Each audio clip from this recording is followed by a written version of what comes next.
It's 9 a.m. in Shanghai, Shenzhen, and here in Hong Kong. You're watching the China Show. I'm David Ingles with Rebecca Chung-Wilkins in Singapore.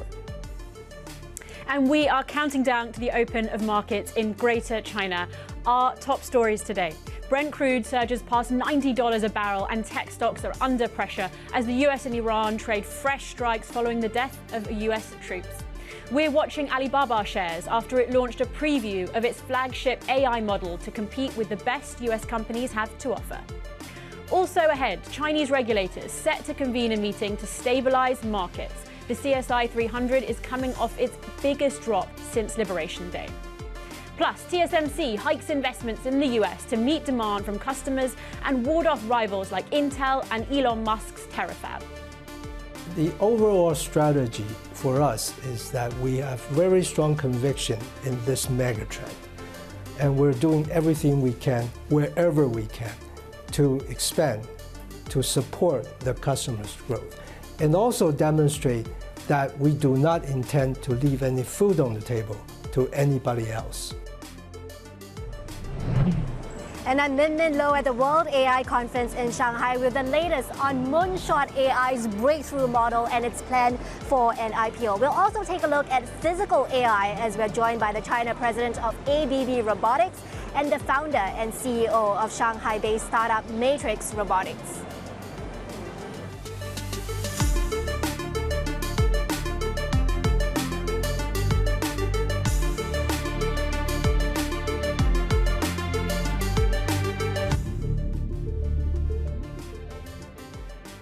A very good morning to all our viewers joining us this Monday morning. We're starting the show off with some breaking news very quickly here. Unchanged in as far as the loan prime rates for China are concerned. This is for July.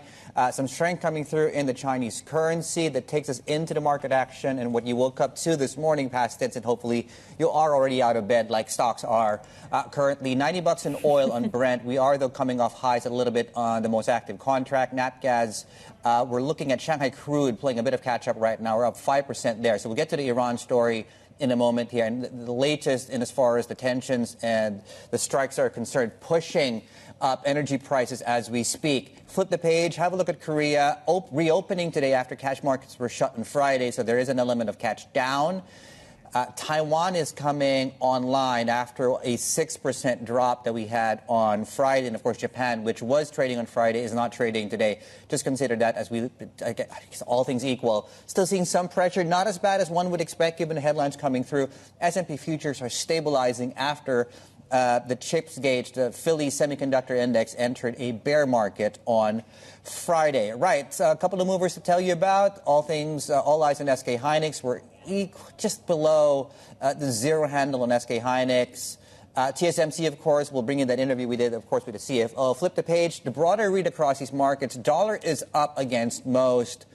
And, of course, the minority there would be some of your oil-related currencies that are catching a bit given where energy prices are. Gold, as you can see, is tumbling, broadly speaking, has held at about the 4,000 level when you look at spot or futures on your screens. The approach to the open today, so the other big story, of course, related to everything that's taking place is, so Moonshot AI on Friday reported IPO over the next few months, and then you had separately the Alibaba announcement around its own model. The big drop that we had on Friday, we'll talk about the technicals in a moment there, but we are called higher as you look at futures going into the Monday session. Rebecca. Yes, we will be watching how Chinese markets open after Alibaba unveiled its latest AI model over the weekend. It's one the company says is comparable to leading frontier models. And of course, it's coming after Moonshot's latest release sparked concerns that Beijing may be closing that gap, that very closely watched gap, on US tech rivals. Let's bring in Bloomberg's China correspondent, Min Lo, for more.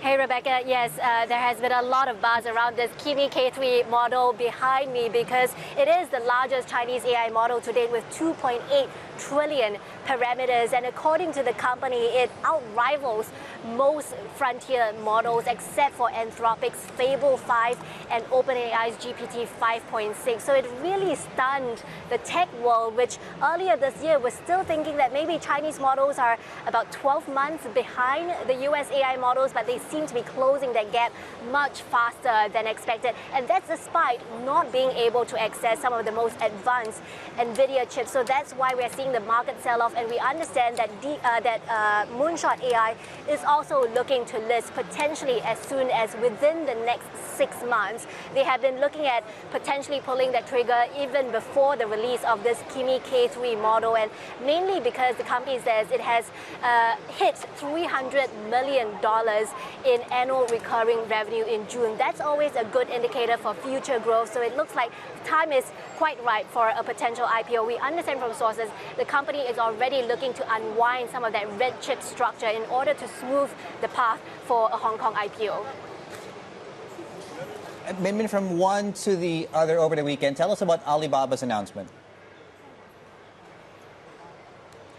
Yes, interesting timing for that one because it came out on Sunday. Alibaba also announcing that it's launching a preview of an upgraded version of the Qwen. This is 2.4 trillion parameters, slightly smaller than Kimi K3, but the company also touts that it is one of the best performing models out there, second only to Anthropic. Certainly the timing is interesting. Everybody knew Kimi Moonshot AI gave us advance notice that it was going to announce this new product on Friday.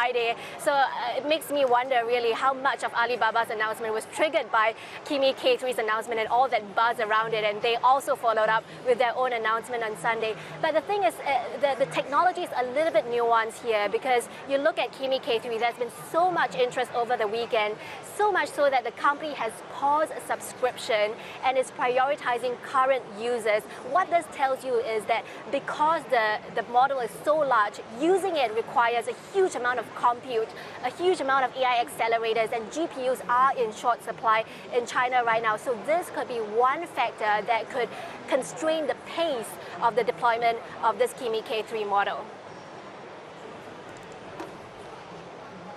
That's Bloomberg's China correspondent Min Lo with the very latest on all those developments that came through over the weekend. And turning and looking really at how we are seeing that read through stocks, a lot of that feeling of jitteriness through Friday when we saw trading, and of course the CSI 300 now at that lowest since early April, since Liberation Day. For more on the outlook for Chinese markets, particularly what we're expecting to see today, let's bring in our managing editor for Asia Equities, Lien Ting Tu. I mean, let's just kick off. What did we actually see happen through Friday? Because there was also movement, sell-off, and then we saw a little bit, perhaps, the national team coming in with some support. Yeah, definitely a few things at play on Friday. So there was a sense of panic on Friday, playing out not just in the Chinese market, but in the global tech market. There was this Kimi K3 innovation coming in. People just were grappling to understand whether this is another DeepSeek moment or it's a milder version of it. That's why people are trying to lock in profits as soon as possible. That's, and then in China, Star 50, that index that's really performed well, almost as well as the Kospi. So that's an easy index for people to target and to sell everything that they have. And CSI 300 also was one of the victims. Yes, a national team did seem to come in. We did write a story about how all these ETFs favored by national team got a lot of inflows last Friday. And this morning, you guys were just talking about how CSRC is going to host a meeting with a group of market participants. So we are indeed seeing some kind of stabilization measures potentially coming. Yeah, it's a really interesting dynamic on the one hand that in some ways this disruption is coming because of the advances that we're seeing on the China AI scene. But at the same time, we also then do perhaps expect to see Beijing coming in to stabilize things. What are the measures that we might see come through today? And how do you think that kind of reads through into the broader Chinese equity market? Yeah, I think the main thing is them trying to send I'm talking about Beijing government, trying to send a signal that these measures may be coming. Whether, how concrete and how powerful powerful these measures may be, we really don't know, right? They could just be instructing Beijing-backed investment companies to buy more of Chinese shares. That could also be very easy. And we also already saw two of these companies saying that they bought some shares recently, just to back up what we just discussed. In terms of how the market may react or the read-through of this, I think people really spent a lot of time over the weekend thinking about what's really the takeaway from all these models, Kimi K3, and almost immediately Alibaba's Qwen model. I think the overarching conclusion people have reached is potentially these are good things for China's hardware ecosystem. We're talking about China's cloud computing providers, data center providers, and semiconductor manufacturers. They probably will see explosive demand if China's models are becoming one of the best in the world. So that potentially can play up this morning. All right, lots to watch. Lian Tu, our managing editor for Asia Equities, as we go into the open today. The other big story, of course, that markets on the macro side specifically are grappling with is this re-escalation in tensions, and you simply have to look at the most active contract on Brent. Yes, we are back to that 9 handle there. Latest here, the U.S. has launched its 9th wave of attacks on Iran after deaths of 3 U.S. troops in 2 days. Jill Deeses, our news desk editor, is with us here on set to get us up to speed on the latest and what happened over the weekend. Yes, David. I mean, look, we were already in a period where it seemed like the negotiations over that truce, that peace deal, were kind of falling apart here. Now we're in a stage where we are seeing that continued escalation, the deaths of those service members. So 2 service members killed in Jordan on Friday, the U.S. Claiming that was related to an attack by the Iran Revolutionary Guard. Another service member killed over the weekend. That was in Iraq. The service member was apparently trying to decommission an Iranian drone that had not exploded. So we are seeing those attacks there. I do think the other thing to really point to here is that it seems that many of these attacks, these tit-for-tat attacks, have expanded beyond just military targets, and now we're seeing places targeted for bridges, infrastructure, some attacks in Kuwait targeting water and power desalination plants. So at this point, what you are seeing, David, is this this stage in these fights where it does seem like we're now starting to spread in terms of these different types of targets, and it's really unclear at this point whether or not we're actually still on track toward negotiating any kind of a peace deal. The last thing I'd note is that the Iranian foreign minister has said just recently that those negotiations over nuclear power seem to be unsolvable at this stage. And markets are having to make their own conclusion about what's going on simply by looking at what's happening, and not so much normally where you would turn to, which is what the U.S. president is saying, because he's been awfully quiet. Yes. Around what's going on here. Yes, that's right. So we haven't heard anything from Donald Trump in recent days about the conflict. That's kind of leaving us in a position where it's not sure what the latest U.S. Military strategy is going to be. So, I mean, again, you can take clues that there's sort of this re-escalation in tensions just from what we've been discussing, those deaths of those U.S. service members, the widening of attacks, sort of hitting other types of infrastructure, the fact that the U.S. has launched its 9th series of attacks, but we haven't heard anything from the U.S. president himself. He's been incredibly quiet.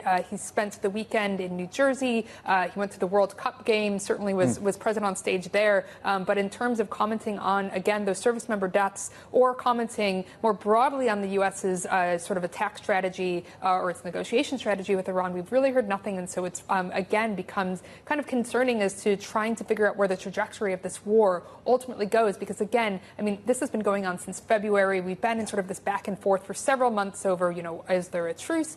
Are there, sort of negotiations towards something that's going to feel a little bit longer lasting? At this point, we really have no indication where that's going to go. Jill, thank you. Jill Deeses, our news desk managing editor. The latest commentary, of course, they're also coming through the U.S. military, and as far as that statement is concerned there. All right, just ahead here in shows. So what do you do with all that information? The rearing of the ugly head of geopolitics once again. The chip sell-up we're seeing across the world, maybe to a lesser extent in this part of the world, and of course some of the new iterations of Chinese AI models. Stefan Hofer joins us in a couple of minutes. The opening bell is just under 16 minutes away in Shanghai, in Shenzhen, and here in Hong Kong. This is The China Show.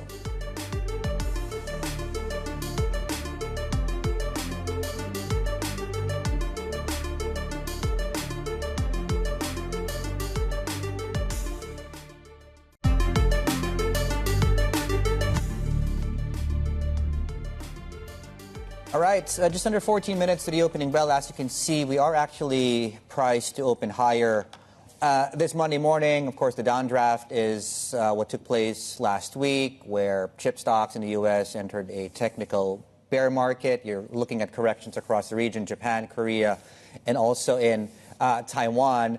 So is this a buy on dips situation? Joining us here on set, Stefan Hofer, Chief Investment Strategist at LGT Private Banking. Very good morning and nice to see you. Good morning.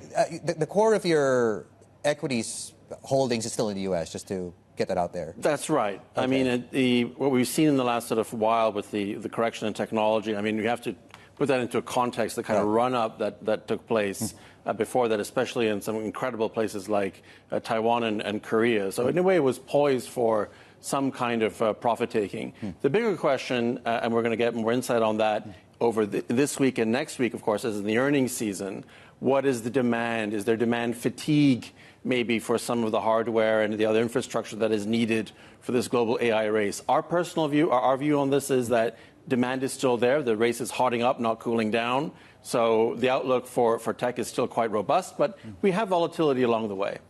I mean, markets have set such a high bar on earnings. I mean, TSMC is a good example last week. Solid results, markets reacted negatively to that. Would this be a buy and dip situation for you in as far as the U.S. chip story is concerned, if and when we get that sort of reaction? Yeah, I think so. I think what you have right now is a race between the two giants, the United States and China, but the rest of the world basically has to catch up. I mean, at the end of the day, whether it's Europe or Japan, if you want to have a seat at the table and have a role to play in the future of AI leadership, all those places are massively behind the two giants in terms of investment spending. So the demand is outstripping supply for most of the hardware. Okay. EMs then. How do you look at Taiwan and Korea? Well, they're obviously very concentrated plays. Very. So you have to take that. You have to manage your portfolio diversification off the back of that. But they are in the sweet spot as it stands right now. I mean, there's such an over demand relative to supply for the products that they're producing, and there's no real indication that in the very near term that is going to change. However, as brought up by your China correspondent just before this segment, China's catching up. And so the time frame that was given in that segment was 12 months. Some people think it's less than that. It could be like 6 months. So this is a very, very dynamic space. You have to be nimble. And you have to be open to the idea that other companies may come in and take over leadership. Stefan, Rebecca here. I mean, you have been talking about hedging your risk rather than chasing returns, despite that sort of advocacy for a nimble stance. I mean, where do you see that the market is underpricing risk here? Is it geopolitics? Is it the sort of so-called disruptive DeepSeek moment, kind of whatever, 7.0, wherever we are now? I mean, where do you see those real risks? So, I mean, there's a whole range of risks that are going to keep the rest of 2026 very volatile. Clearly, we are in a tight spot once again when it comes to the United States and Iran. Just look at the oil price. That's a very clear signal of what's happening there. And that oil price is still far away from the March high, so it could continue to climb further from there. Then we obviously have another phase that is taking place in the Ukraine-Russia war that increases a whole bunch of uncertainties there. And then lastly, we are also in a historic period where the whole way that the Federal Reserve is functioning is being rewired in real time. So there's a lot of things for investors actually to have to digest. Now, at the end of the day, if you are a dedicated equity investor, you have to ask yourself the same question every day when you look at your portfolio. Is what I own likely to have positive earnings growth or not? And if the answer is yes, and that includes tech, but it also includes financials, a whole bunch of other sectors as well, we still are advocating that investors take on equity risk, be overweight there, and focus on the fundamentals. But 2026 is going to continue to be a wild ride, so hedge where you can. There is still this risk coming down the pipeline of stagflation. I mean, you've talked about commodities, infrastructure, high dividend stocks as all of these sort of different ways of navigating that stagflation. Which of these really offers the best risk reward if it proves that inflation is stickier than expected? Yeah, so this is a really tough and very, very important question. U.S. inflation is basically running hot. Core is at a run rate of about 3%. That is too high by, I think, most people's understanding of where U.S. inflation would be. And I don't think there's one kind of perfect silver bullet to handle that.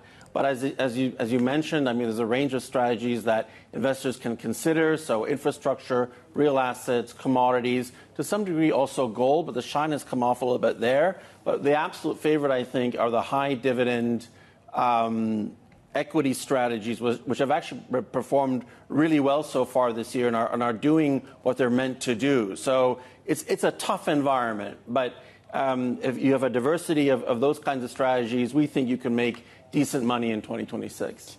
Stefan, final question. You made a very good point. Look at your earnings. Look at your portfolio where the earnings are visible. China doesn't seem to be on that side of the equation just yet. Yes. So where do you think China's going to be? Okay, so let's take the electric vehicle sector as a good example of this. You have an amazing product, a hyper-competitive product coming out of China, but they're pricing more for market share, less so necessarily for profit maximization. Maybe that will come at a later stage. So that's a sort of a longer sort of story in the making. But I think we can very easily look at where the Chinese tech is standing today, whether it's on AI, robotics, EV. I mean, these are long-term plays which are very exciting. But from a profitability point of view, it's elsewhere for right now. Stefan, fantastic. Thank you so much. Thank you. Very nice. Have a great week ahead. Stefan Hofer, their Chief Investment Strategist at LGT Private Banking. Going into the open today, one stock we're tracking, Alibaba. We're up 3% in the pre-markets. We have lots more ahead here on the China Show. This is Bloomberg.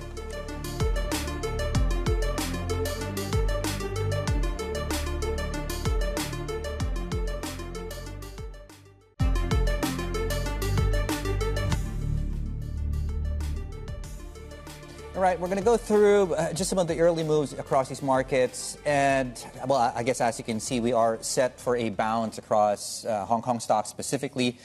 Today, we'll get to the Alibaba story in a moment. But in terms of market breadth, yeah, we are going to get this bounce and quite a positive sort of distribution of moves to the upside. We are up 73 of the Hang Seng index up in the early goings. That translates to about 1.1. Alibaba, of course, and that unveiling of the preview, of course, of the latest AI model. This is obviously separate to what we got out of Moonshot into the weekend last week. And, of course, on Moonshot itself, which is, are reporting that it's looking to its IPO over the next 6 months or so. We are coming off, by the way, on both the AI plays in Hong Kong on Friday, quite a steep decline. So some semblance of stability into the Monday session here today. The other big story, of course, is oil and 90 on Brent and the catch-up trade in Shanghai oil, bottom of your screens. And the energy counters here in Hong Kong are all also moving to the upside today. A very brief look at the early goings on the CSI 300 following the single biggest drop on price on Friday since Liberation Day. We are called higher 1% on the main mainland benchmark. The opening bell is coming up next. This is the China Show.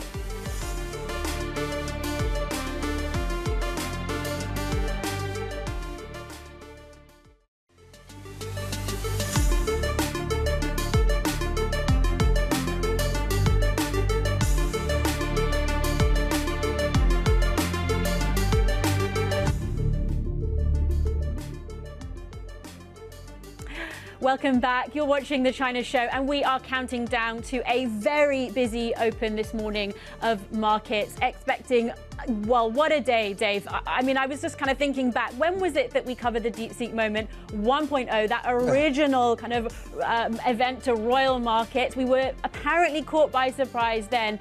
I mean, it's just interesting to sort of see how the read-through this time around is so much more global. As you pointed out earlier, we're seeing corrections, bear markets here, there, and everywhere. So much read-through, not just through Asia, but of course also into the rest of the world. Look at the US trade that came through that Friday afternoon after the sell-off that we saw in China. Biggest sell-off in the CSI 300, as you noted, since Liberation Day. We'll see what's going to happen through. We may perhaps see that national team coming back a little bit, of course, and with that meeting with the top regulator as well with Beijing. Yeah, that's being reported today out of CCTV that the CSRC will be holding this meeting to stabilized markets. It's unclear, at least to me specifically, whether that's a short-term look at because of what happened on Friday, or is that more medium to longer term. That is just to say, of course, the context really the markets are looking at is that extreme wobble that we had on Friday. And as Rebecca was just pointing out, right, it was just about across the board, including mainland Chinese markets, including the drop on the Philadelphia Semiconductor Index. When you look at Asia today, and of course we are getting this bounce quite obviously on your screens, we're up 1.3% on the CSI 300. Maltai, of course, separate news there, and we're up 1.6% in terms of higher pricing on the retail. I believe it's the retail tranche of not an IPO, of course, of Maltai and the flagship liquor brand there.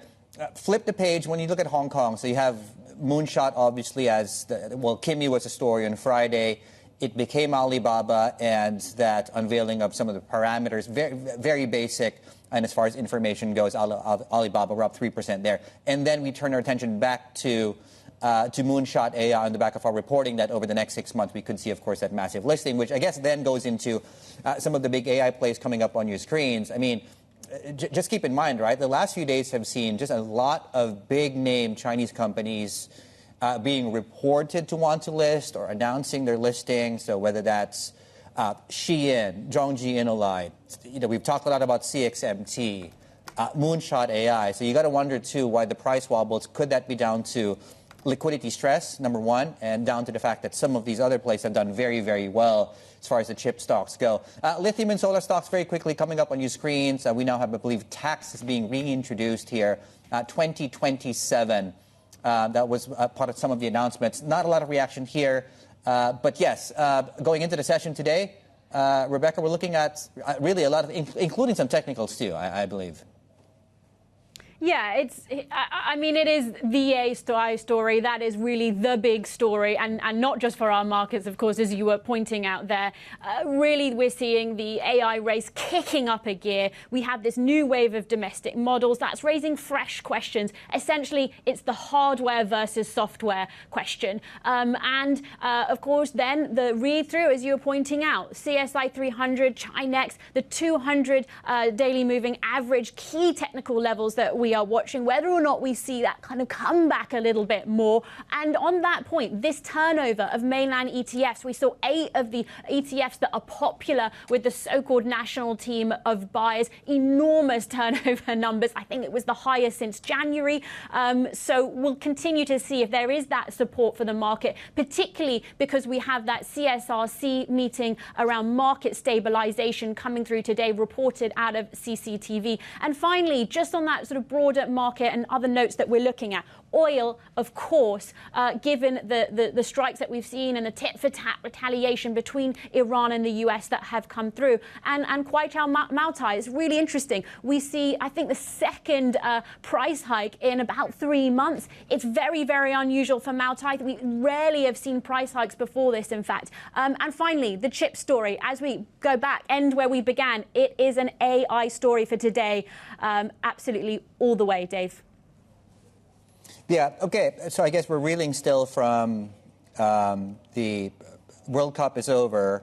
I know a couple of people who were up very early or still up early this morning, whether that's feasting on your preference of alcohol or a very, very early coffee here in the Asia Pacific. It was a 3 a.m. match, of course. And just to mention that on Maltai, to Rebecca's point, so Feitian Maltai from July 18th, which was effectively on the weekend, raising the product price there to $16.39. That's about $242 per bottle. That's an increase from 227. So you do the math, it's about $15 in terms of the price hike. The Chinex, of course, going back to the Friday session and the dip for the very first time since 2025, of course, dipped below that 200-day moving average. We're a little bit above that last I checked going into the session today. But yes, it's really this pullback we're focused in on and whether or not this is a buying opportunity. Let's bring in Jason Lui, head of APAC Equity Derivative Strategy at BNP Paribas. Very nice to see you and good morning. Thank you. What happened on Friday? That's a good question, because when you look at the price action on Friday, it seems that it's across-the-board sell-off, not just in the global tech, but also in Asia tech and China tech included. I think Rebecca mentioned earlier that last Friday we had one of the larger moves that we've seen in CSI 300. Yeah. What is interesting is that the reason that could be the case is because over the past 6 months, the technology side of China A shares actually have increased significantly, both in terms of market cap and turnover. So we've accumulated a lot of gains throughout that period. And as we've gone through the month of July, we have seen the entire global market getting a little bit more concerned about this hardware versus software debate that you mentioned. So we've accumulated a lot of nervousness heading into the week. And then you had a few models coming out that really provided another catalyst for people to consider. Because when you look at the price action last Friday, the China hardware stocks actually suffered the most because of that battle between, okay, who's now having more value out of this AI supply chain. Right. So give us a preview. Against that backdrop, what do you think this week will look like? Sure. I think a couple of things we can look at. First is that last week certainly felt like there's some liquidation event across the market. We have seen certain things happening in South Korea, in other markets as well. As you reported earlier, there's some kind of government meeting that is trying to stabilize the market a little bit. But ultimately, I think it has to boil down to fundamental. Okay. When we look at the fundamentals so far, all the companies that have reported, their earnings has been quite good. Now, of course, investors are always trying to be forward-looking, but so far we have not seen enough definitive evidence how this whole dynamic will shift. What we do know is that it seems that based on the latest reporting, the gap between the China model and perhaps the frontier model are shrinking, but there's still a gap. So the problem is that, okay, how much of a gap is being already priced into the market, but not just in Asia, across the Asia technology complex as well. Jason, I want to push you a bit. As you say, there is a little bit of an information gap here. But when it comes to that hardware versus software debate, when it comes to this question of whether essentially demand is just going to be reduced and that nervousness, is it justified? How nervous do you think we should be around the ability of these frontier Chinese models to essentially defer to software rather than relying on chips, hardware chips? Sure. I think you have a great point about demand. So I think based on what we have seen so far, it seems that all these Chinese new open weight model, they do have very, very large parameters. We're talking about trillions of parameters, which means that from a hardware standpoint, they will also require a lot more hardware in order to run. So the problem at the moment perhaps is not about the quantity, but the price. We have seen, based on the companies that have reported earnings for the past 1 or 2 months, their gross margin is extremely high for a technology hardware company. So perhaps one of the things the market is trying to decide is that if we have a transition from high margin to higher volume but lower margin, is that enough to justify some of the valuation that we have seen, not just in China, but the global technology hardware space?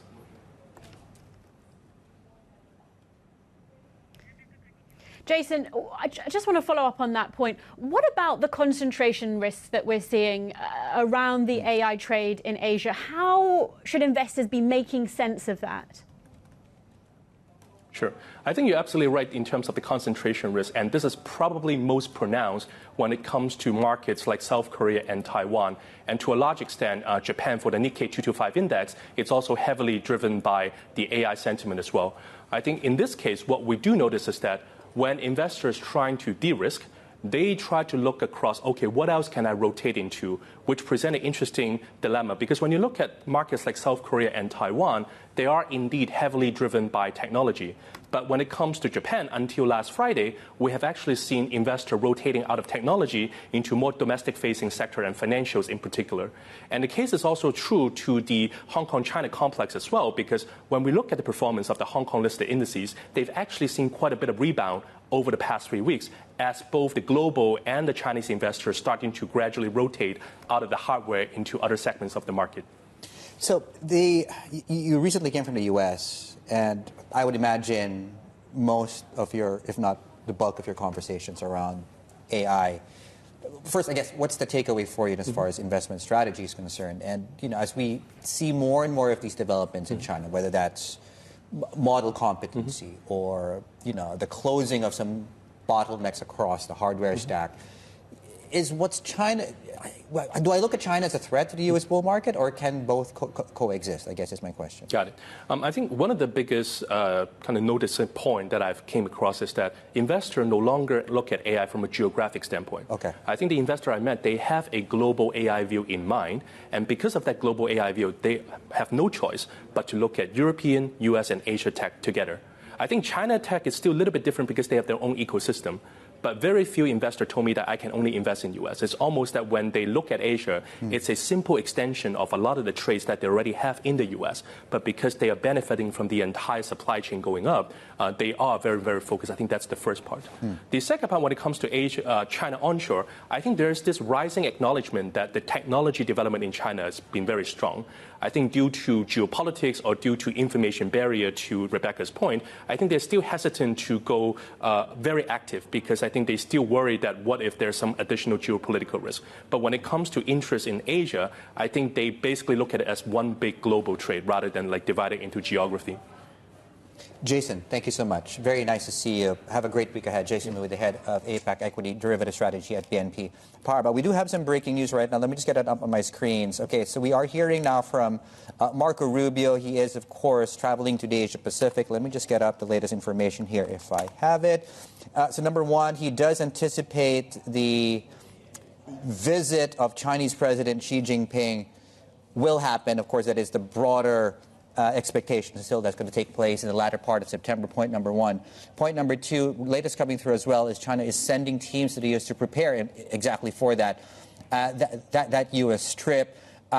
In case you're wondering why perhaps we're getting more commentary coming through along these lines, and another line coming through here, it's important for China and the U.S. to continue talking, was if you joined us on Friday, that primetime briefing out of the White House, with President Trump accusing China of meddling in the U.S. elections, questions arose, maybe more past tense than present tense, whether or not that would derail this current détente and the upcoming trip. And so far, the U.S. Secretary of State is pouring cold water on that speculation. And he is saying that the U.S. trip of Chinese President Xi Jinping in September will happen. We'll leave that there for now. We have lots more coming up here on The China Show.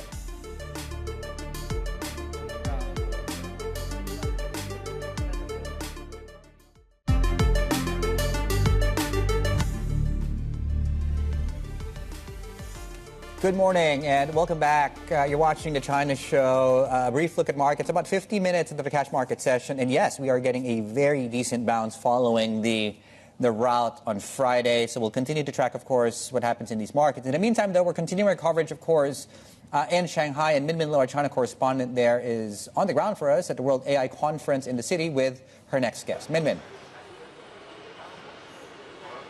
Hey David, robots are on full display here at the World AI Conference, and I'm joined now by Henry Han, the China president of ABB Robotics. Henry, great to have you here. We are right here at your booth. I know you're showcasing some of your latest technology. Tell us about the breakthroughs you've been making in this field. Yes, we're so focused on the autonomous versatile robots. Right, in this WS this year, we featured our newest development we call Robot Studio Hyper Reality, which is a software package we developed together with NVIDIA. So that software package enables us to using the real-life data, synthetic data, simulated data to train the robots before it's getting physical deployed in the production line.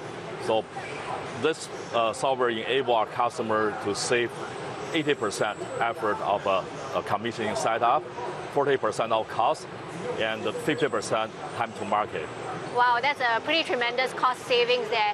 Can you tell us about, given so much developments in this space over the last years, what are some of the changing trends you're seeing when it comes to your client needs for industrial robotics? Well, now our customers really want more tailor-made, specific to their environment, their application, and AI-powered robots. So we see a lot of demand on AI-driven, AI-powered robotics. So a lot more customization. That also means you need to invest a lot in R&D, right? Tell us more about your CapEx and your investment priorities. Oh, yes. Yeah, we have a mega factory in China. So they're putting in production in December 2022. And also we have about 300 R&D engineers in this facility. So all this give us the capability to provide a full chain of robots. We have industrial robots, cobots, and autonomous mobile robots, and giving customer a different maturity of their automation level, entry point, and the path to scale. I was looking at your earnings. Your revenue declined in 2024. 2025 was flat. How are things looking like now? Is it recovering this year? Yes, very much so. We just closed our Q2, which is the highest production quarter in our history. So also now we're in the Q3. We see also demanding pickup. We really think we're going to have a fantastic 2026. How are you going to compete against all of these Chinese startups? There's so many of them here at WAIC. You know, whether it's cost, customization, scale, how do you fend off the rivals? Well, it's great to be in this environment. Our supply chain very localized. More than 80% of our parts we source from China. And our product, 90% delivered to our customer, are manufactured in our Shanghai plant. So this is the environment to be in this business. So it's definitely fierce competition, but ABB bringing, more than 50 years expertise in the motion control, coupled with our latest AI technology we developed internally, and also work with our partners locally and internationally. So we're very confident we're going to have our next chapter written in China. Are you planning to go into humanoid robotics? Well, that's a very touchy question. We have some research into that field for sure, but we're not yet developed the so-called two-leg humanoid in the market, because our mission is for the industrial automation. Then we yet see that a humanoid is ready for that. But we have our answer to the market, our autonomous versatile robot, so-called AVR program, will deliver wheeled the robot on the platform very soon this year. And that's pretty much can do a lot people think humanoids need to be doing. You mentioned to me earlier that you have 3 global mega factories, but the Shanghai one is actually the most advanced. Tell me what is advanced about the Shanghai factory and what lessons you're learning from Shanghai that you're applying to the rest of the world. Yes, we have 3 major manufacturing bases in Sweden, in US, and in China. China plant we put into production by the December 2022 is the biggest and the most advanced so far. So this factory actually, instead of using the traditional assembly line, we have a flexible modular work cell, then digitally connected and a network that's served by autonomous mobile robots, bringing the parts assembly around the cells. So that cut our floor space by 50%, while boost production capacity by 300%. So that is really unparalleled in the industry. Now we're building up bigger expansion in Sweden. All that learnings in China, we actually bring back to Sweden, where the ABB robots was born. So I understand that there is a deal going on, ABB Robotics potentially going to be sold to SoftBank. Can you share with us what the progress? Have you passed regulatory review? Are things about to be concluded? Well, we're still in the government regulatory review phase, right? We're still working on it, but we're very confident we can close the deal in the second half of this year. Could you share what was the reason underpinning this spin-off? Is it because robotics in general, as part of ABB Group, perhaps is underperforming some of the other segments like the electrification and buildings and all that? Well, that's the rationale when ABB first want to carve out robotics and listed it as standalone company. Because the profile of this business is very different from the rest of ABB business. Our profit margin is lower because of the competitiveness of the business, and also the capital requirement to develop newer technology, the AI. So made the ABB Group think it's probably better for us to stand alone. Then, a couple months after we made that decision, SoftBank come along, bid to acquire us. So. All right. Thank you so much. This was Henry Han, the China president and group senior vice president at ABB Robotics, and certainly a very competitive landscape here when it comes to robotics in China. Excellent. Thank you, Mimin. Yeah, really get a sense of just how many players are in this very crowded scene. We'll have more from the World AI Conference coming up.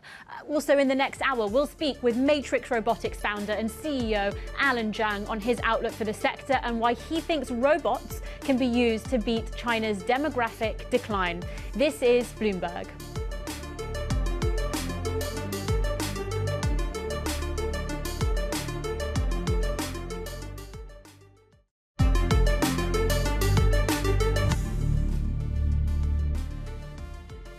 Right, welcome back. Friday, we're coming up the Friday session, which is, I think, useful background just to understand really the price bounce we're seeing today across the index itself. Keep in mind, of course, we're coming up the worst day at CSI 300, specifically going back to Liberation Day. Yes, we are getting a bounce in terms of market breadth. It's not completely a positive one across the board. In fact, when you look at chips, for example, Zhipu, Minimax, and what have you, coming up on your screens very shortly, we are extending the losses there. Against the backdrop, but we're trying to understand really where we are, and as far as the Iran situation is concerned, because we haven't heard specifically from the U.S. president. We are hearing, though, from Marco Rubio at the Joint Air Force Base at Andrews here, talking about how they are looking to respond to what's happening from the Iranian side of things, and hence Brent at $90 on your screen. So it takes us into maybe the bounce we're seeing across parts of this market, and not all because of the geopolitical overland and premium we're seeing there. And I think we just showed you Zhipu and Minimax, some of the movers beneath the hood of the Hang Seng Index, for example. Alibaba is very much in focus today, given the news flow we've seen there coming out of the weekend on Baba, Meituan, and China Construction Bank. Chinex movers coming up on your screens. Massive move down on Friday on the Chinex, massive move up today across that specific benchmark. Chinese benchmarks looking like this about 25 minutes into the session. And one other market we're tracking closely is South Korea. Gap lower, erased most of its losses, and as we speak, it's now headed back towards session lows. We have lots more ahead in the second hour of the China Show.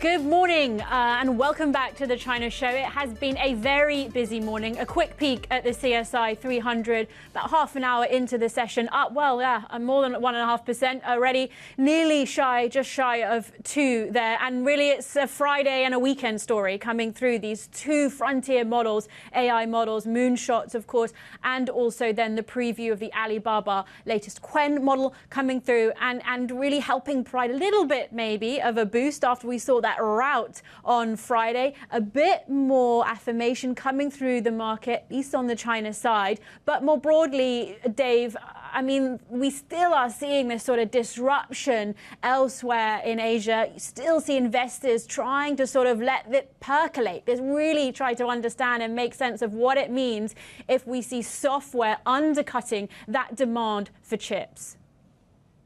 No, absolutely. And I think you're right. I think we have a little bit more clarity now on the China side of the story in terms of this just overall theme of closing the gap, right? Whether that's model competency, we know, of course, the cost advantages there.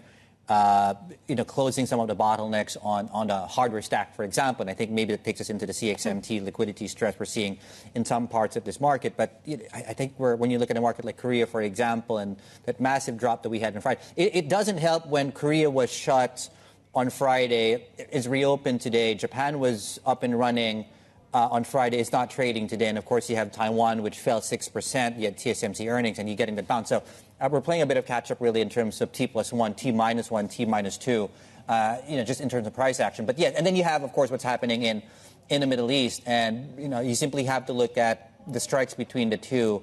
Not so much guidance from the White House, because we're not getting any guidance coming out of the U.S. president on the military strategy. But Brent at $90 is certainly a net negative than it is the opposite, right?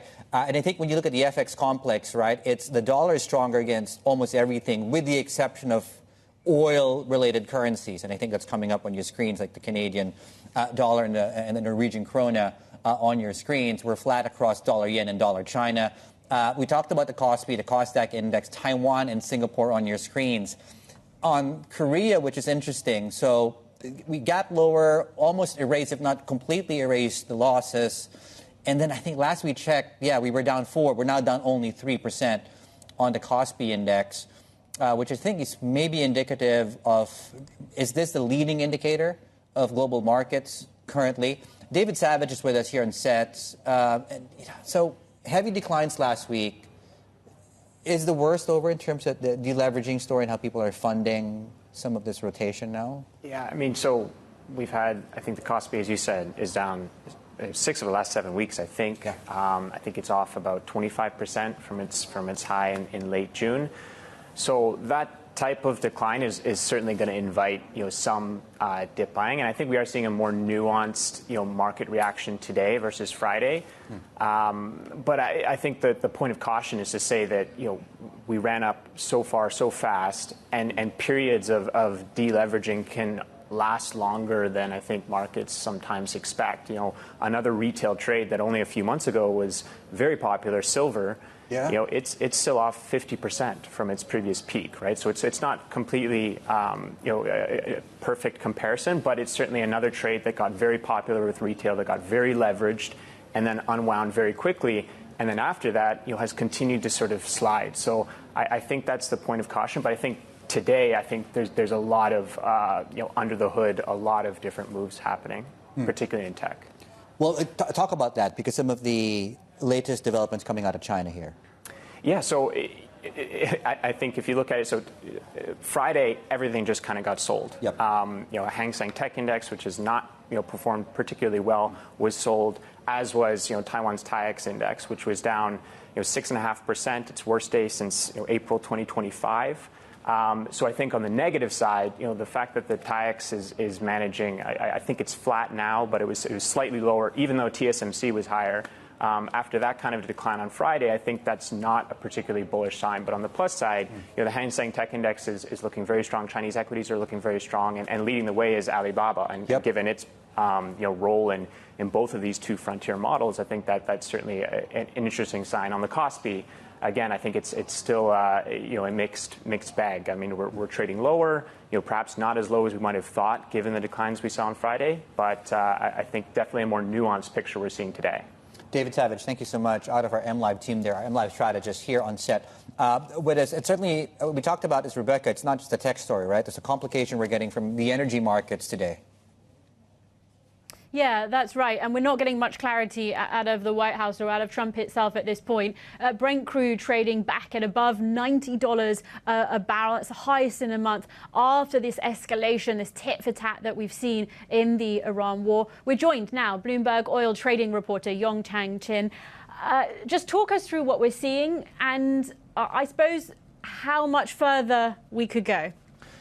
Yeah, so the biggest thing, happening in oil markets now, definitely the attacks of the weekend, the ratcheting up of tensions. I think the problem is that for a while, past few weeks, there's been sort of, not say an improvement of the war, but there was a sense that, there was a ceasefire, fewer attacks, more ships were going through. All of that's now basically, out the window. We've had fresh attacks, several, rounds between the US, Iran. And while it's still unclear the extent to which vessel traffic and deals done perhaps are impacted, definitely we see the prices are rising. The biggest concern I would say that oil traders have now is just simply whether or not the cargoes they bought a month ago, whether those are still set to arrive. People are wondering whether or not there's going to be delays to their supplies. Because let's not forget, during that so-called lull phase, there were lots of deals, lots of buying done for supplies that originate inside the Persian Gulf. So that's all, that's all set to come out. So potential delays. There are workarounds. Saudis have a big pipeline that goes to the Red Sea. There's been supplies that can come out of the port of Fujairah, which does not have to use the passage through the Hormuz. But all of that, because Iran has shown that they can strike, targets slightly further afield. So a lot up in the air, a lot of uncertainties, and that's, basically the direction that oil's going in right now. Just to pick up on your point about the sort of lull period that we've gone through, we have seen this sort of stutter, start. I'm just seeing here, US now ending the weekend wave of strikes against Iran, perhaps offering this brief window of reprieve. But can you talk us through the strategies here? As you say, there are these alternate pipelines and alternate routes. How quickly can those surface if we do continue to see this sort of on-off mechanism in the war? So this on-off, start-stop thing you were talking about, it's great that, strikes have ended for now, but it's really, really uncertain, and oil traders, they just don't like this kind of uncertainty when they trade. There have been workarounds, as we were saying, not just in the Middle East. Oil traders have kind of pivoted. They've been buying more, U.S. supply, Brazilian supply. They have mostly, diversified. We are like 5 months into the war now, so there have been, it's not kind of the first rodeo even in this war. But the problem is, by now, lots of, say, global inventories, they've been drawn down. A lot of U.S. buying has already occurred, so there is a sense that U.S. seaborne exports, maybe it's too strong to say they found a ceiling, but certainly they've already risen, and there's questions on how much more they can rise. So there have been workarounds, and there are things that are going on, like, for example, demand destruction. People are just, maybe using less, petrol or gasoline in their cars. So things have been going in that direction. There are workarounds, but there is a limit to these, and maybe it's too soon to say that we've hit the ceiling, but there are limits, and people are trying to find out where those are for now. It's a real question of whether or not we've hit that limit when it comes to resilience and chasing that diversification. Yeah, exactly. Excellent, thank you. Bloomberg oil trading reporter Yong Chang Chin there for us in the studio. And coming up, we are live from the World AI Conference in Shanghai as Chinese tech gets a big boost from the latest AI releases from Alibaba and Moonshot. And later, we'll get the sector's outlook with the CEO of Matrix Robotics. You're watching The China Show. This is Bloomberg.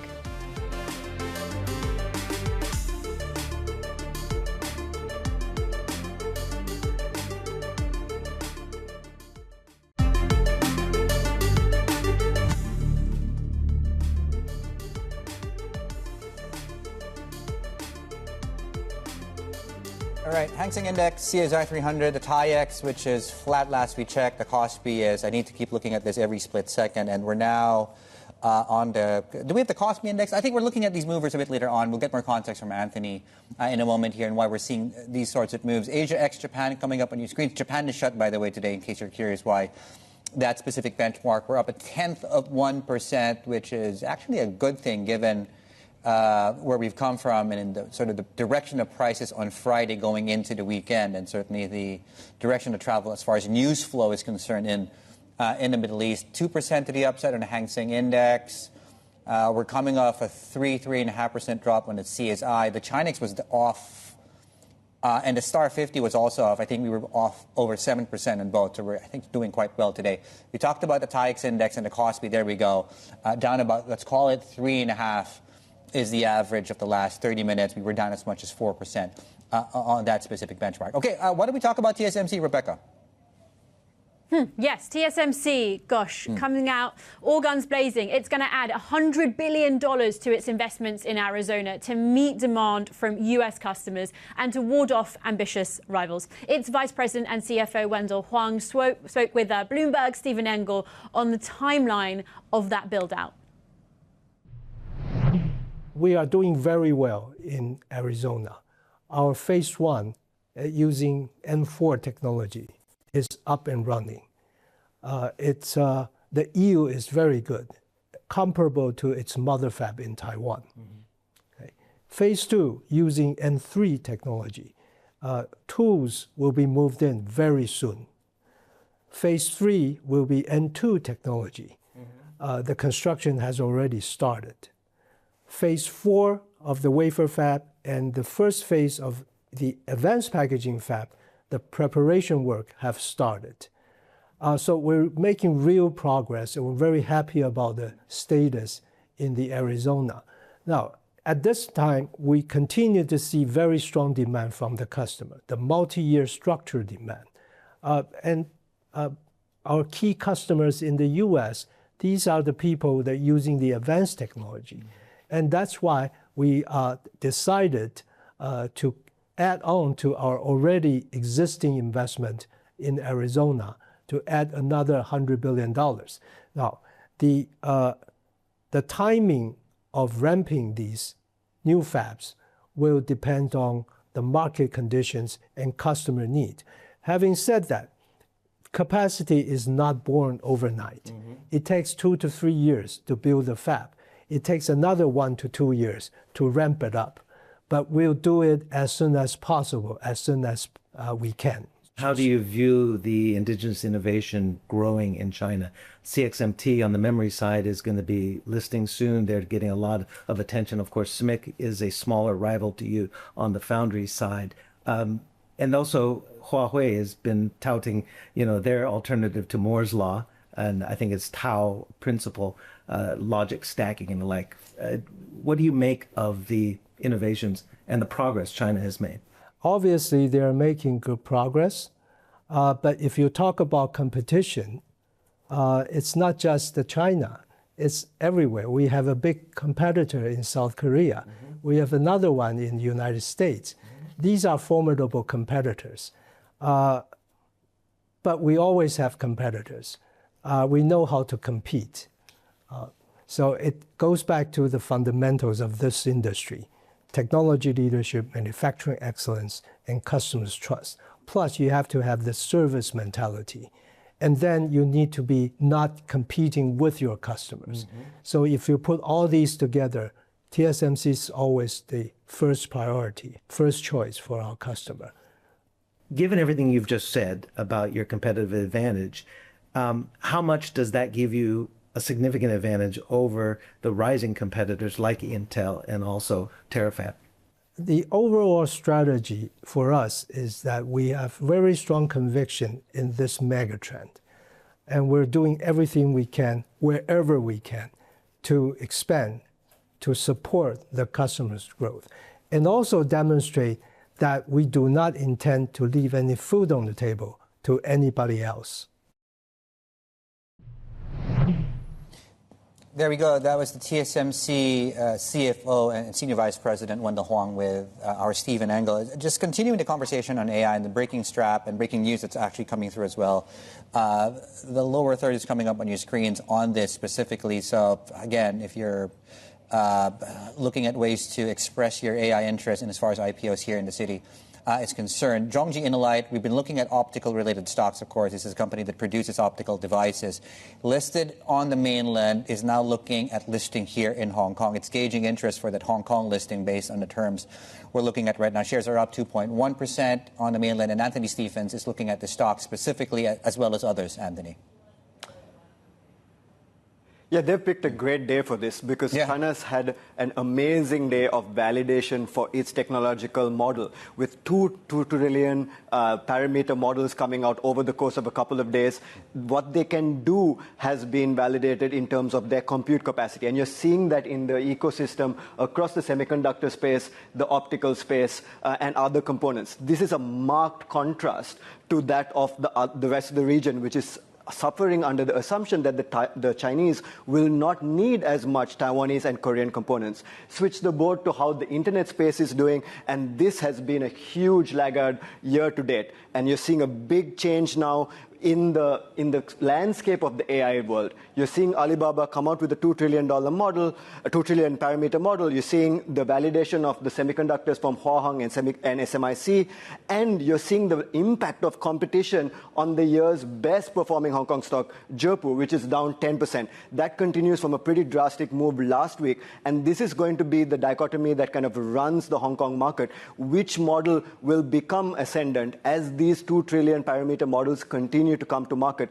We have rumors that DeepSeek and Minimax are also coming to market, later in the month, later in the year. Switch the board to Taiwan, and you see how this dispersion plays out within the semiconductor space. You're seeing all the more kind of commoditized ways of playing the AI capex cycle starting to get hit really badly in Taiwan. UMC, Yageo, these things make substrates and passive components. These are very low margin businesses that are quite easily disrupted and require a much larger AI capex spend. On the other hand, in line with what we heard from TSMC, TSMC is benefiting as a dominant force. These Chinese models are still huge, and they need large GPU and compute capacities to continue to innovate. So TSMC may end up hanging on to its leadership position while there is pain under the hood in the Taiwan market.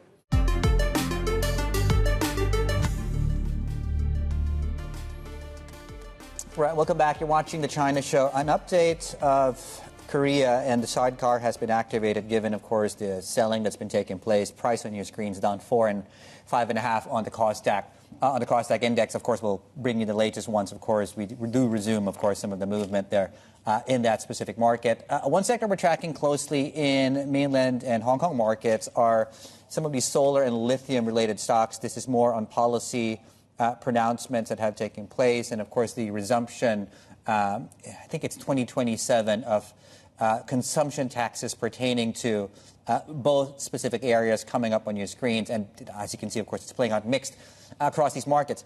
The other policy-driven sector we're tracking today, and this is according to CCTV, is we're looking at a rally across some molybdenum names. This comes as the Chinese state broadcaster flagging a pickup in growth and surging prices amid tight supply and potential growth outlook there as far as that's concerned. So we are seeing that play out across these markets. Just very quickly, just to mention some of the breaking news we've seen in the last, 20 minutes or so. This is on the listing news, and I think those of you guys waiting for updates on Zhongji Innolight, that's the optical-related stock, we talked about that in the last segment. We understand, of course, they are gauging interest based on the terms there of a Hong Kong listing, just to, I guess, continue the conversation on AI and maybe some of the stress, potential stress we're seeing on the liquidity front because of these big listings coming to this market. Lots more ahead. This is the China Show.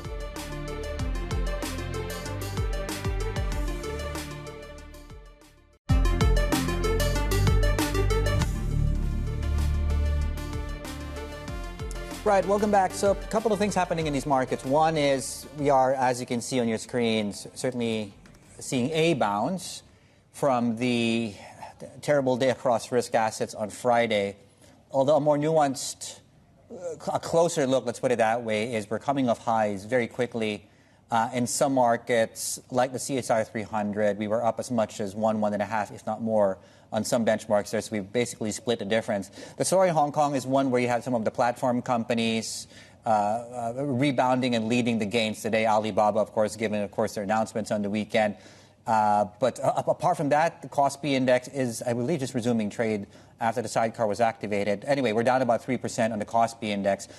More on the AI story. So Matrix Robotics is a company specializing in physical AI and embodied intelligence. And the company unveiled its third-generation humanoid robot, Matrix 3.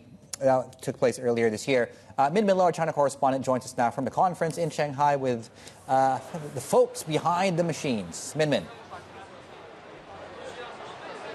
Hey, David. Yes, you can see a model of the robot behind me. But joining me now is the CEO and founder, Allen Zhang of Matrix Robotics. Allen, great to have you here. You just launched your third-generation robot. Tell us about what it can do. What are its capabilities? As you can see, that we bring multiple third generation of the Matrix 3 come to this rack.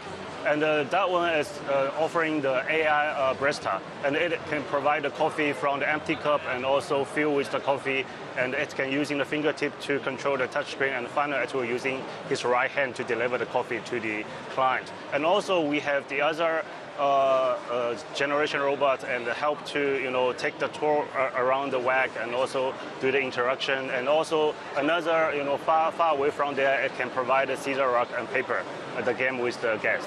Yeah. Your robot is now priced at upwards of 500,000 RMB. Tell me about your client uptake rate. Are you seeing a lot of orders from coffee shops and the like? Actually, we are currently working with a very big coffee shop chain here, not only in China, but also worldwide. And also we're receiving some, gaining interest from the Middle East, especially from the luxury resort. And they want to order our Matrix 3 and providing the reception service. So So at that level of pricing, I mean, I imagine a Chinese company, they may need to be able, they can hire maybe 2 staff. Is your robot offering that level of productivity, or are they using your robot as more of a novelty factor right now? Actually, instead of providing the productivity, we think the current stage of the humanoid will provide more emotional elevation, and especially promoting the traffic to the store. It is more, working like the NPC and very interesting. So, for example, as a regular workshop, every day they can serve around 100 to 150, cups per day. But if they acquire the Matrix 3, they can, increase 30 to 50% of the revenue per day. Okay, that's quite paradoxical that robots are providing the emotional value right now. And also driving the traffic, right. Your background is in Tesla. You helped create the Tesla Optimus robot. And some people are saying that your company is a copycat. What's your response to that?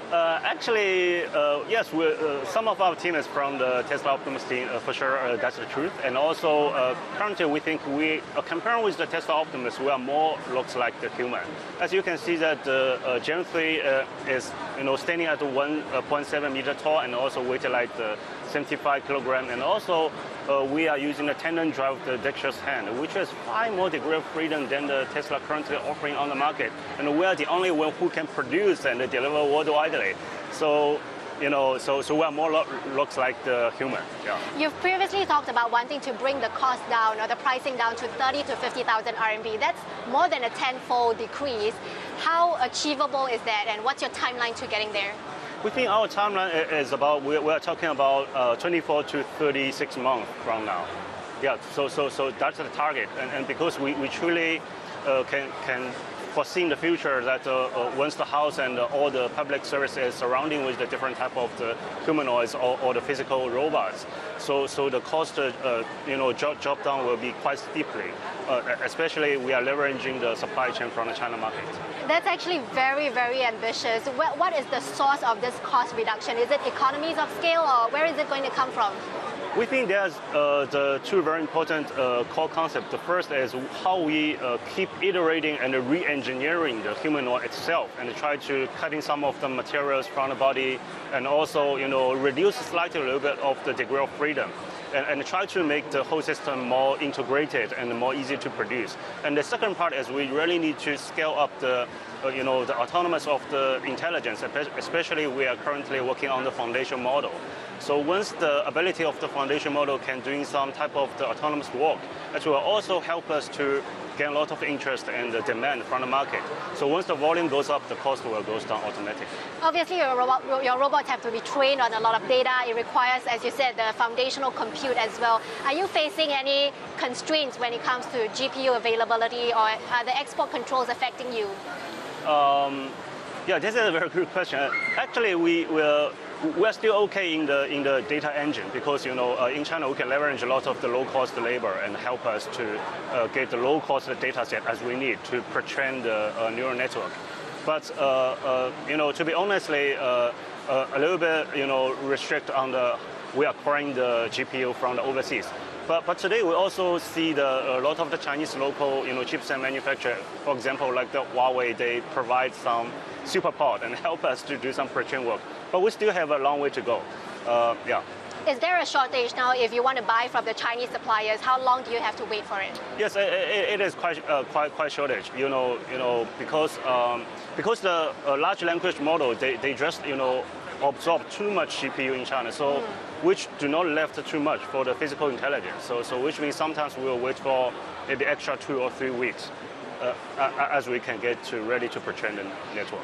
Is this a major constraint on the pace of your innovation? Because time is money here, given how competitive it is. There are a lot of constraints, not only the pre-trained chipset. What are the biggest constraints?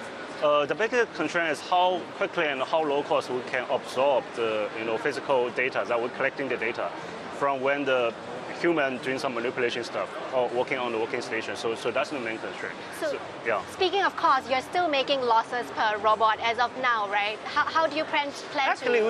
we can reach the break even per robot. So we're selling at the cost. Yeah. You're selling at cost now. Yeah. Okay, and when can you reach profitability on a company-wide level? Profitability we can see aggressively maybe next 12 months for sure, because we keep iterating the Matrix 3. maybe the next generation, let's say Matrix 4, it will super affordable, and also we can have a very good profit margin. So talk to me about your growth target. I know you are expanding your capacity to, I think, 100,000 robots by next year, which is, again, very aggressive. Are you looking at that sort of demand? I think that's the current period of the milestone. We think this year we are talking about 1,000 units, and the next year we are going to deliver about 10,000 to maybe 20,000 units. And the year after next year, which is 2028, we are talking about over 50,000 units per year. So just like the beginning of the electric vehicle, so the volume will keep growing gradually. And how much? Talk to me about any fundraising plans that you might have. Currently we are looking about $200 million fund as the pre-A currently. And given the overall robotics environment now, I mean, here at WAIC, there's so many things on display. How do you assess the competitive environment here? And is the price competition, do you think, is it too unhealthy right now? I think the competition is just not about the price. You can see every exhibitor here, they're providing the different robots and specific and focus on the different working scenarios. Some for the factory and for us working like the type of service and the restaurant and the coffee shop. And they are not apple to apple. So the competition today is still very early. So we can see maybe 3 or 4 years from now, then it will be narrowed down to several very big giant players in the market. All right, thank you so much, Allen Zhang. That was the founder and CEO of Matrix Robotics, talking about still how the robotics sector here in China is still in very early phase right now. Okay, lots to talk about still there coming up. Min Lo, our China correspondent, on the ground for us in Shanghai. And speaking of, this AI trade continues to dominate trading here today in the Asia Pacific. Anthony is with us to take us through really some of the AI picks and shovels trade here, how that's playing out across the region, specifically today, Anthony.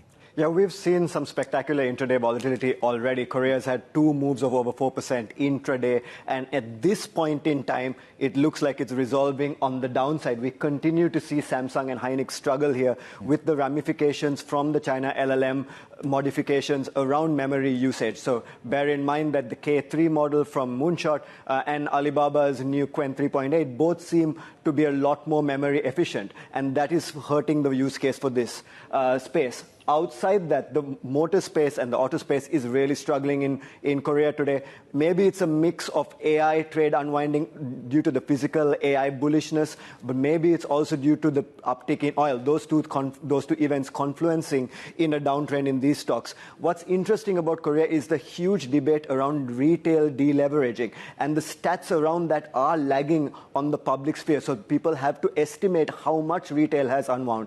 And on the leveraged ETF side, the country continues to grapple with the kind of regulatory environment around leverage ETFs. They have capped new issuance, but they've talked off any chance of banning them.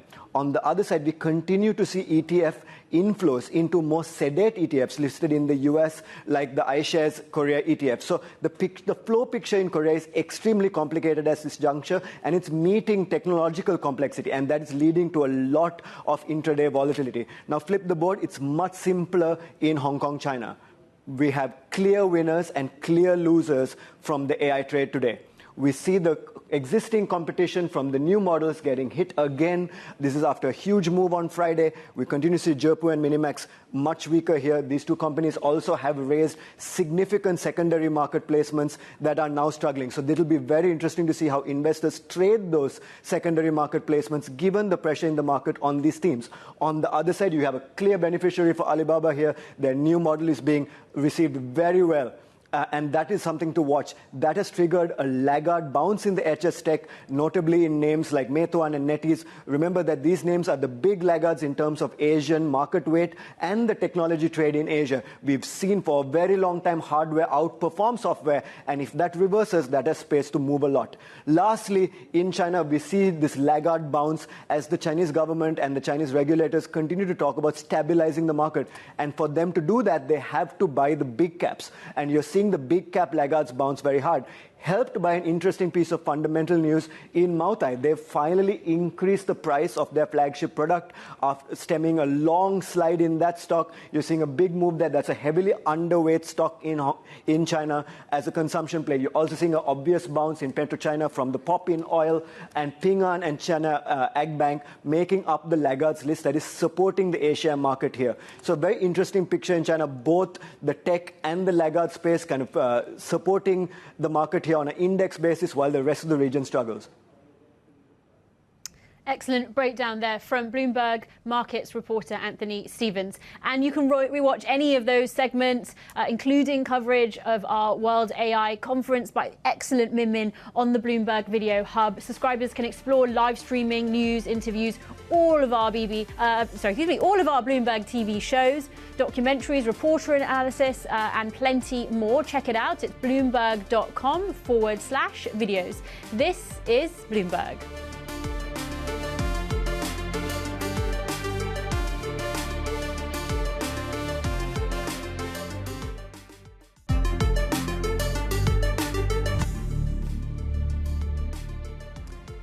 Welcome back. Okay, so let's talk about sports in a moment, but I guess a good setup would be it wasn't even close, right, when you watched the final overnight. It's not even close when you look at markets today specifically. Chinese markets continue the streak of outperformance early Monday with MSCI China shining bright amongst what you're seeing across the region. I think the iteration of that on your screens is the CSI 300. And the Hang Seng Index, as you can see, continuing to outperform peers. Now, this might stretch the streak to 4 weeks. We're coming off 3 straight weeks of relative outperformance, this rotation back into China. This chart's about to show you that on your screens. And early Monday, it's very early. Granted, we don't have, of course, developed markets still up and trading. That should show up on your screens very shortly. It's now week number 4 coming up on your screen. So we'll see what happens, of course, through the course of the week. Certainly a theme to watch across markets. Okay, now using that as a jumping off point, it wasn't even close. Spain are World Cup champions once again. 2010, of course, was the last time. They're defeating Argentina 1-0. Extra time, the substitute Ferran Torres scoring the decisive goal into the close. Spain dominated possession is an understatement. Dominated the match is an understatement. Argentina struggled to muster a meaningful attack in what would be Lionel Messi's last World Cup match, failing to register a single shot on target across 120 minutes. They also went down to 10 men after the red card into, I think, the close of the regular time, putting them at a major disadvantage going into extra time. Blas Pence has been watching the World Cup for us all tournament. Our deputy managing editor is with us here on set. Talk about the match. Your thoughts on this one? Well, I once heard somebody talk about this and compared Spain to a boa constrictor and Argentina to a cobra, which can strike quickly. Well, now the boa constrictor won. They just suffocated Argentina. This is what they have done all tournament. They've been playing dominant. They managed to stop France. They managed to stop Argentina. They made great teams look quite mediocre, and this is what happened.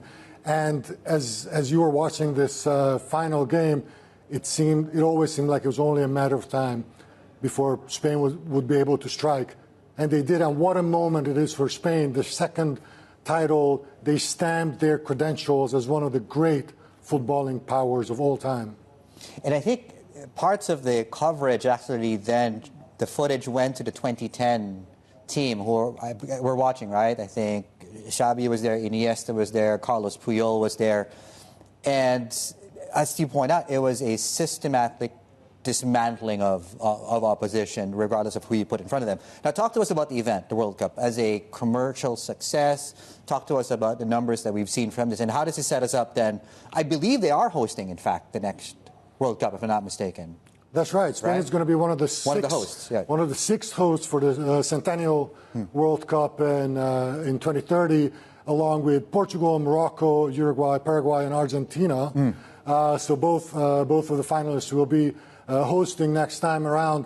Commercially, this is a success. It's an American success story. There were 3 hosts, of course, but the U.S. dominated every aspect of it. Financially, it looks like FIFA will come out even better than they expected. They expected a record $11 billion of revenue from this one. The latest estimates from some of the reporting make it look like it's going to be around 15 billion. So around twice as much revenue as last time around. Of course, there are more games because of the expanded schedule, the expanded field, and more of a kind of geographic footprint for this whole tournament. But we saw with the hydration breaks, with the branded presentation of the trophy itself, all the different little and big opportunities were taken advantage of. We even heard that FIFA is selling pieces of the grass that they played on.